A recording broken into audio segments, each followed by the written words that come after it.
स्वागत है आपका हमारे YouTube channel inspire coaching classes में। और आज हम पढ़ने वाले हैं पार्टनरशिप फाइनल अकाउंट्स। तो जैसे कि लास्ट लेक्चर में हमने पढ़ा था कि पार्टनरशिप का मीनिंग होता क्या है, उसके फीचर्स क्या होते हैं, तो आई होप आपको याद होगा। तभी भी मैं आपको एक बार रिकॉल करवा देता हूँ। तो पार्टनरशिप ये एक ऐसा बिजनेस है जहाँ दो या दो से ज्यादा लोग इकट्ठा आकर बिजनेस करते हैं और उनका एक ही मोटिव होता है प्रॉफिट अर्न करना।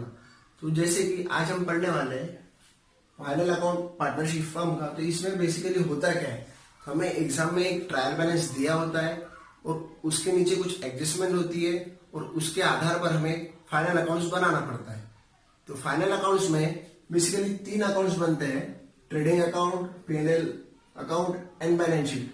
तो बैलेंस शीट ये एक अकाउंट ना होकर ये एक फाइनेंशियल स्टेटमेंट है जिससे हमें फर्म के फाइनेंशियल पोजीशन का पता चलता है।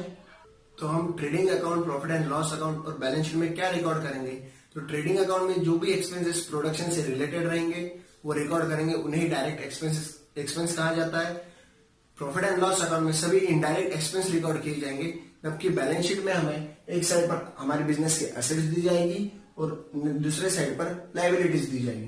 तो देखिए यहाँ कुछ इंपॉर्टेंट पॉइंट्स है जो हमें ध्यान रखना है फाइनल अकाउंट बनाते वक्त। तो पहला पॉइंट है ट्रायल बैलेंस आइटम्स। तो जो भी आइटम्स ट्रायल बैलेंस में होंगे उसका सिर्फ एक ही इफेक्ट होगा, वो एक ही बार रिकॉर्ड होंगे।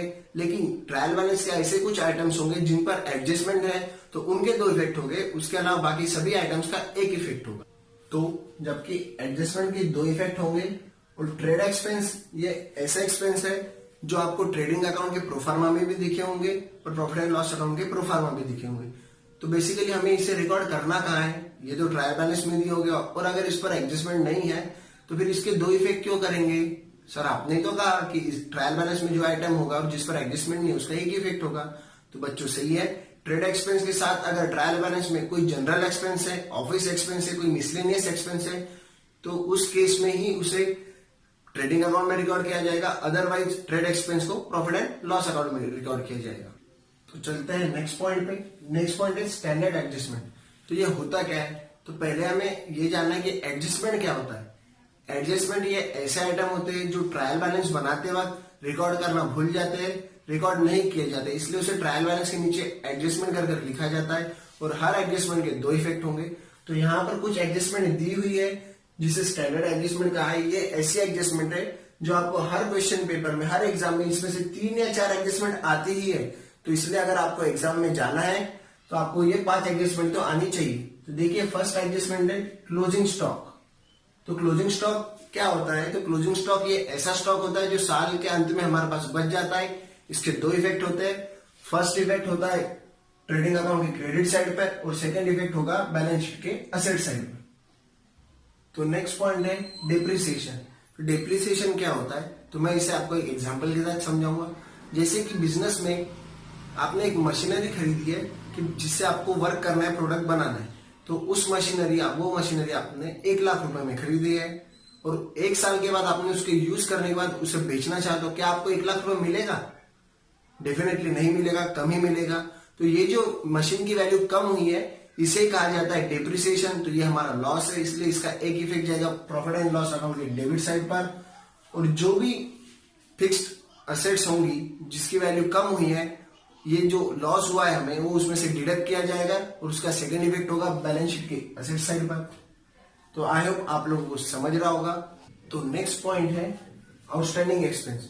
तो आउटस्टैंडिंग एक्सपेंस होता क्या है, तो ये ऐसे एक्सपेंस होते हैं जो कि हमें देना होता है लेकिन हमने नहीं दिए। फॉर एग्जाम्पल जैसे कि हमें सैलरी देना था 10,000 रुपीज और हमने 8,000 ही रिकॉर्ड की है, तो 2,000 की जो सैलरी है वो हमें देना है लेकिन नहीं दी है, तो ये हमारी लाइबिलिटी है, हमें इसे पे करना है। तो इसका एक इफेक्ट जाएगा बैलेंस शीट की लाइबिलिटी साइड पर और सेकंड इफेक्ट जाएगा प्रॉफिट एंड लॉस अकाउंट के डेबिट साइड पर। और सैलरी में 2,000 रुपए ऐड कर दिए जाएंगे आउटस्टैंडिंग सैलरी करके और उसे बाहर लिखा जाएगा 10,000 रुपए से।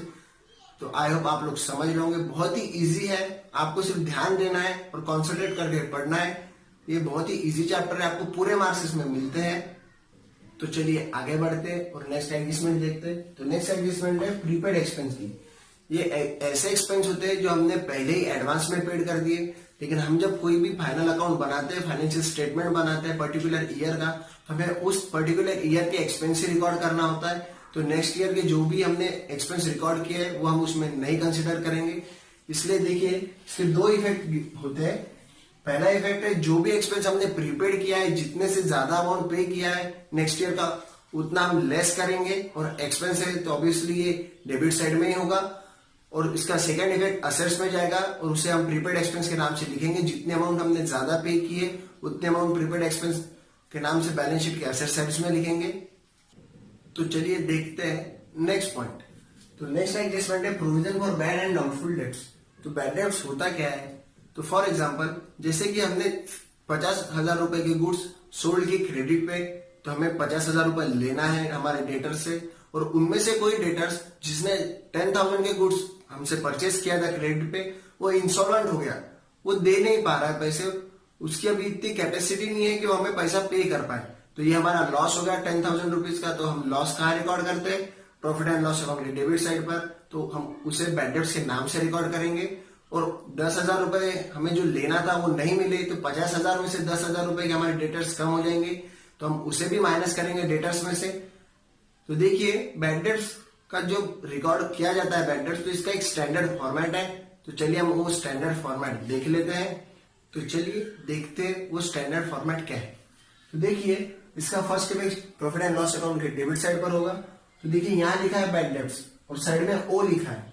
तो ये ओल्ड बैड डेट्स होंगी जो आपको ट्रायल बैलेंस में दी होगी, तो हम उसमें ऐड करेंगे न्यू बैड डेट्स जो कि हमें एडजस्टमेंट में दी होगी। और अगर कभी उसके साथ हमें आरडीडी भी दी जाती है एडजस्टमेंट में, तो वो भी ऐड करेंगे। और उसमें से हमें लेस करना है आरडीडी जो ट्रायल बैलेंस में दी होगी, यानी ओल्ड आरडीडी वो लेस करेंगे, और जो भी अमाउंट आएगा उसे सीधे बाहर लिखेंगे प्रॉफिट एंड लॉस अकाउंट के डेबिट साइड पर। और इसका सेकेंड इफेक्ट जाएगा असेट साइड पर। तो देखिए डेटर्स में से जो भी एडजस्टमेंट में हमें दी गई बैड डेट्स है, जो न्यू बैड डेट्स है, हम वो लेस करेंगे। और उसके बाद जो अमाउंट हमें मिलता है उससे अगर कोई आरडीडी दी है हमें न्यू, तो वो भी लेस करेंगे। और जो अमाउंट आएगा वो हम सीधा असेट साइड पर बाहर लिखेंगे। तो देखिए बहुत ही सिंपल एडजस्टमेंट है, सिर्फ आपको कॉन्सेंट्रेट करके ध्यान देना है, बहुत ही इजी वे से आप समझ जाओगे। और इसी एडजस्टमेंट में ज्यादातर बच्चे गलती कर बैठते हैं, तो आपको ये गलती नहीं करना है, इसलिए कॉन्सेंट्रेट कीजिए और ध्यान से पढ़िए। आई होप आप सभी को एडजस्टमेंट समझ गई होगी। तो नेक्स्ट लेक्चर से हम प्रॉब्लम स्टार्ट करेंगे, और जो बची हुई एडजस्टमेंट है वो प्रॉब्लम्स में जैसे आती जाएगी हम उसे समझेंगे। तो मिलते हैं नेक्स्ट वीडियो में नए जोश और नए जुनून के साथ।